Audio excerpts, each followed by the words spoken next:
Mga ahas ang pinapapasok ni Digong dito noon. Anong ginawa niya? Samantalang papasok kami rito noon, hanggang dyan lang kami sa ground. Hindi kami nakapasok. Palibasa ay puro pera-pera sila. Pera-pera lang talaga eh. Ang ginagamit nila. Masisilaw sila sa pera. Kaya yung mga ninanako ng mga Duterte, kabilang sila doon. Ano nangyari? Nalugmok tayo, di ba? Ngayon, inaangat ulit ni PBBM. Kaya Marcos lang ang pag-asa ng ating bansa. Pero sa Aimee, Nay, magandang araw po. Ang ilang araw nyo na po rito simula nung nagsimula nitong December 16 itong tara sa palasyo. Pangatlo, Asimbang gabi umatindin ba kayo? hindi hindi. Alam mo na naman sitwasyon. Oo. Tumatanda na tayo. Sa ating Pangulo po, anong masasabi niyo po na ginawa niya ito para sa taong bayan? Hindi lang ngayon kundi simula na po sa ginagawa niya ito. Anong masasabi niyo? Wala na akong masabi. Talagang masaya ako talaga. Talagang sa ginawa niya, siya lang ang nakagawa nito, walang iba. Sinong Pangulo sa ilang dekada ang gumawa nito? Hindi ka basta-basta makakapasok dito sa Malacanang dati. Hindi ka basta-basta makakapasok. Ang banggit ko lang. Sabi naman DDS, ginawa daw ni Digong to. Babae ba? Babae, mga pinapasok na rito, mga ahas. Mga ahas ang pinapapasok ni Digong dito noon. Anong ginawa niya? Samantalang papasok kami rito noon, hanggang dyan lang kami sa ground. Hindi kami nakapasok. Nay, ano ang masasabi niyo po na ang ganitong ginagawa ng presidente, pinagtatawanan at binabas pa ng iba? Alam mo, masasabi ko sa mga yan, walang utak. Sa totoo lang, wala silang, hindi nila ginagamit. Kasi palibasa ay puro pera-pera sila. Pera-pera lang talaga eh. Ang ginagamit nila. Masisilaw sila sa pera. Kaya yung mga ninanako ng mga Duterte, kabilang sila doon, nakinabang sila doon. Kaya ganun na lang pagtatanggol nila. Kaya kayong mga bumabatikos na hindi kayo nasisiyan sa ginagawa ng ating Pangulo, maghunos dili kayo, buksan nyo ang inyong mga kaisipan, gamitin nyo ang inyong mga utak. Kung ano nangyayari sa ating bansa ngayon, sa ilang presidente ang nagdaan. Ano nangyayari sa ating bansa ngayon? Tinitingala na naman ng mga iba't ibang bansa, mga leader ng mga iba't ibang bansa. Ganun na lang ang paghangat sa ating Pangulo. Tapos gusto nyo, mababoy na naman ang Pilipinas. Ilang taon, 30 years tayong nalugmok. Binaboy ang Pilipinas, nalugmok tayo. Ano nangyari sa ating bansa? Mga panahon na yan, pinatalsik ang ating Apulakay. Ano nangyari? Nalugmok tayo, di ba? Ngayon, inaangat ulit ni PBBM. Kaya Marcos lang ang pag-asa ng ating bansa. Pero sa Aimee, dinidisqualified namin si Aimee. Hindi na siya Marcos Duterte yan. Kaya tanging Marcos lang ang pag-asa ng ating bansa sa totoo lang. Kaya nakikiusap ako sa inyo mga bitter dyan, mga walang pag-iisip, walang sariling isip. Buksan nyo mga kaisipan nyo, gising mga kababayan. Alang-alang sa mga apo ninyo, sa mga anak, mga kabataan na umuusbo ngayon. Para sa atin to, hindi para sa ating Pangulo. Ginagawa niya to para sa lahat sa ating bansa. Kaya sana man lang tigilan nyo ng paninira sa kanya. Makiisa na lang kayo, suportahan natin ang Pangulo sa kanyang ginagawa. Wish ko nga lang si PBBM ng ating Pangulo, wala nang iba nang umangat na tayo ng tuluyan. At ito lang, sana nga si PBBM na lang. Kaya please lang sa mga bitter dyan, gamitin yung utak nyo. Suportahan natin ang ginagawa ng Pangulo at napakaganda ang kanyang ginagawa sa ating bansa. Ang laki ng tinaas ng ating ekonomiya ngayon.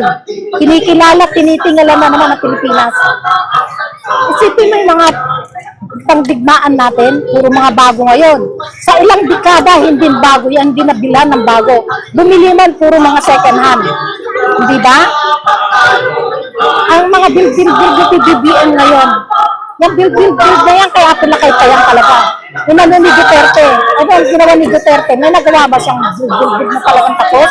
Wala. Bagkus ang dugo po, pero sila, ilang taon lang, bagsak na kaagad. Kaya sana man lang ano, yung mga, ano dyan, maawa kayo sa ating bansa. Dahil ito ginagawa ng Pangulo sa ating bansa, sa ating mga kaapu-apuhan. Kaya sana man lang, manahimik na kayo, wag na kayo manira. Kung wala kayong masabi, manahimik na lang kayo. Mag-message na lang kayo. Kung talagang totoo na sinasabi nyo si PBBM magnanakaw, ipakita nyo ang ebidensya ninyo. Dami ko nababasa kumot sa Facebook nila pumapatol eh. Masasabihin nyo, ibalik ang ninakaw ni PBBM. Anong ninakaw niya? Ang isipin nyo ngayon, lahat ng mga sakuna magkano ang binibigay ni PBBM na tulong. Saan niya kinukuha ang perang yan? Hindi na siya umuutang. Dahil binagbawal na niya ang umutang ang Pilipinas. Bagkas nagbabayad pa siya ng utang ng Pilipinas, di ba? Mga utang ng administrasyon na dati, pinalaki ni Duterte. Nagbabayad siya ng utang. Tignan mo naman ginagawa niya sa ating bansa ngayon. Ang mga nasakuna ng mga leader, sulog, at ibang-iba pa, magkano ang binibigay niyang tulong? Pinagpapatayo niya ng bahay. Di ba? May financial pa na binibigay. Ang mga magsasaka, sa ilang presidente ang namagit ang daan, may nagbigay ba ng sariling titulo sa mga magsasaka? Ayun, wala na silang utang, mayroon pa silang abono na supply. Sarili na nila yung kanilang sinasaka, hindi na sila umuutang. O mayroon pa silang SSS, may mga benefits sila. Asan ka pa? Kaya gamitin yung mga utak nyo, mga kayo mga bumabatikos, na sinasabi nyo ganyan sa PBBM, walang magawa. Huwag kayo magbulag-bulagan o magbingi-bingihan. Magtanga-tangahan na lang, magbubububuhan. Kaya natatawag kayong bobo eh. Lalo ng mga DDS, mga didilis na yan, napakabobo talaga sa totoo, napakabobo. Pinakabobo na sa lahat ng mga DDS, mga didilis na yan. Kaya gising kayo. Ano ginawa ni Duterte dito sa ating bansa? Nilubog niya sa utang. Magkano ang ninakaw nila mag-aama? Bilyon. Bilyon. Ultimo yung mga alagad niya. Nagpakasawa, nagpakayaman, di ba? Nagpakayaman sila nung panahon ni Duterte. O, sana man lang lahat sila makulong na. Dahil may mga nakulong na. Masasabihin niyo, walang makukulong. Puro, takipang tao lang si PBBM. Diyan kayo nagkakamali. May mga nakulong na. O, si Diskaya nakulong na. Di ba? Mga binalik na pera na. Nagagamit na ng taong bayan. Kung saan-saan. O, so, yung PhilHealth niya lang. Tignan mo yung PhilHealth na yan. Binabati ko sila ng PhilHealth. Napakaganda ngayon ng PhilHealth. Sa mga hospital, zero balance. Paglabas mo, wala kang babayaran. Diba? Asan ka pa? Sa mga pangulong nagdaan. Ang mga public hospital noon, naging private. Kailangan may babayaran ka bago ka lumabas. Public hospital yun, ha?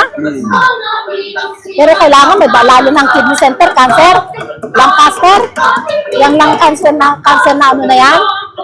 Pinatayo nila po na kayan, nila umelga para sa taong bayan. Tinanggal nila, naging private. Kaya sa kapat, please lang, pakiusap lang po, mga taong bayan, mga kababayan ko, pakiusap lang, gumising na kayo. Oras na para tulungan natin ang Pangulo para sa ating bansa. Suportahan na lang natin po siya. Yun ang masasabi ko.